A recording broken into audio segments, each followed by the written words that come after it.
جو آل نبی ہوگا، یار امام حسین نے کربلا کے اندر بھی شریعت کا دامن نہیں چھوڑا، جہاں مستورات خیموں کے اندر ساری رات قرآن پڑھتی رہیں، اور میدان کربلا کے اندر امام عالی مقام اپنے جوان بھی شہید کراتے رہے، اپنے بچے بھی شہید کراتے رہے، یہاں تک کہ اپنی جان کی قربانی بھی دے دی امام عالی مقام نے۔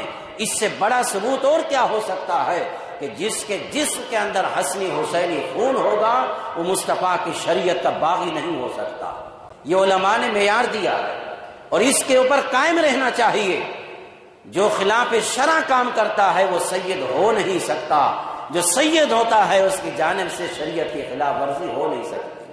یہ دونوں ایک دوسرے کو لازم اور ملزوم ہیں، اور یہی تو وجہ تھی آقا کریم علیہ السلام نے اپنے شہزادے کے لیے سجدے کو طویل کیا۔